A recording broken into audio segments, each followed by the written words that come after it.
Hari Om Tat Sat.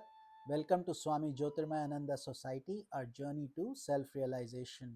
Please subscribe for the mystical meanings and to enjoy daily satsang.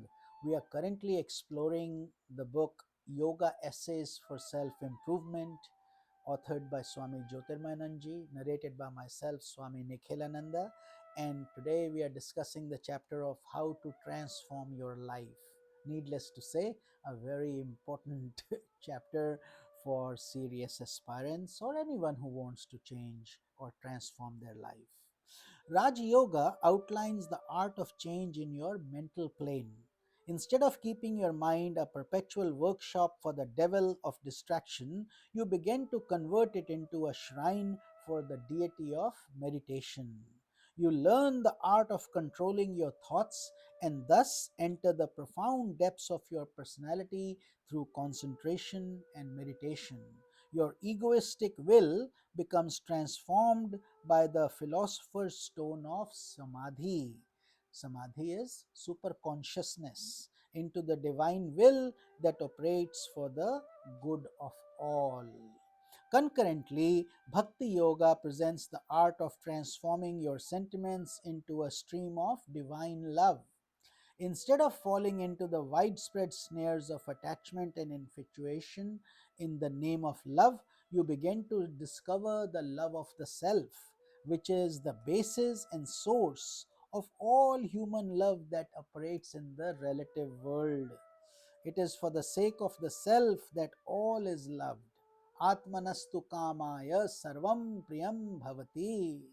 This Upanishadic truth is realized. You enjoy spiritual love which neither comes nor goes. The soul blends into God Himself, enjoying a perennial stream of sweetness.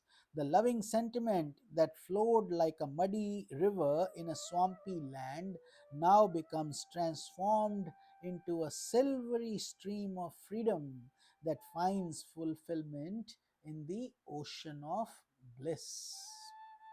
Finally, Jnana Yoga gives you the art of transforming your reason into intuition. It is the culmination in the process of personality integration. By listening to the scriptures under the guidance of a spiritual preceptor and by reflecting and meditating upon the meanings of the scriptural teachings, a wise aspirant brings about a total change in his perspective of his very identity. Instead of asserting, I am this body of flesh and blood, he realizes, I am the universal self. Instead of pursuing the desires of the mind led by egoistic vision, he questions the very fictitious existence of the ego itself. And having discovered that the ego sense is like a wandering dream subject in the darkness of ignorance, he wakes up to realize that he is essentially the divine self, independent of all desires and cravings. Intuitional knowledge, also known as prajna in Sanskrit, is the fire that consumes the roots of all evil habits in one's personality. It is the philosopher's stone that completes the process of transformation in every plane of existence. The soul becomes transformed into the divine self, and the human body becomes a living temple of God. So, what a transformation from chaos and all scattered thoughts and feelings and unrest and unhappiness to being transformed into peace, harmony, joy, bliss, and becoming a temple of God. That is all possible within this body through our resolve, the right resolve that we make. How long will you continue to change only on the surface plane of your existence? Learn the art of bringing about a profound change in your being, a permanent change.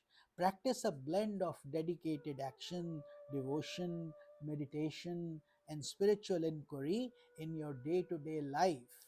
Place yourself increasingly in the hands of your purified reason. Let your personality bask in the sunshine of wisdom. Let it enjoy soft showers of divine sentiments. Let it breathe in the atmosphere of a joyous mind. You are going to be transformed. Have a firm resolve, put in sincere effort. In the light of intuition, you will discover that the self is beyond all changes and transformations. Self is ever happy, full of effulgence and light. With the removal of dark clouds, the sun reveals itself in its intrinsic brilliance, bringing about a transformation in the world. The clouds begin to shine with the colors of the rainbow, the trees reveal their greenery, and the rivers flow with brightness.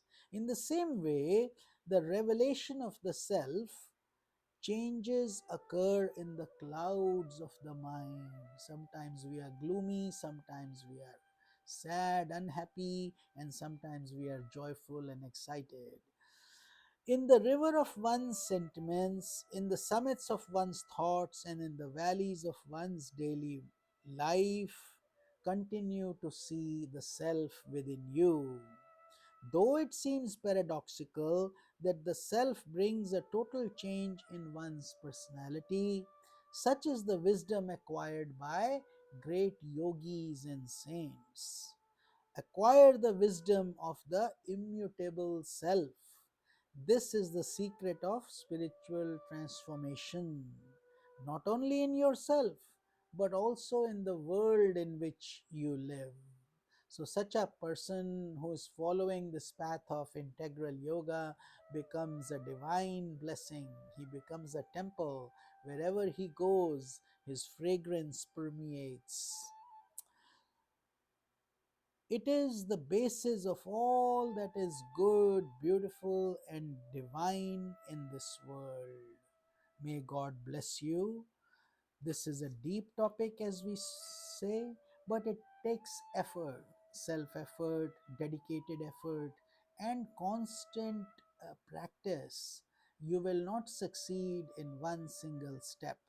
It takes many failures, many attempts before we learn to be perfect. But this chapter is providing us the tools, the methodology, and the path to change our life forever. So don't seek quick solutions. Try to find a transformation that may take more time but is more sustainable, holistic, and nourishes your soul. And that change is what we call a complete transformation in one's personality.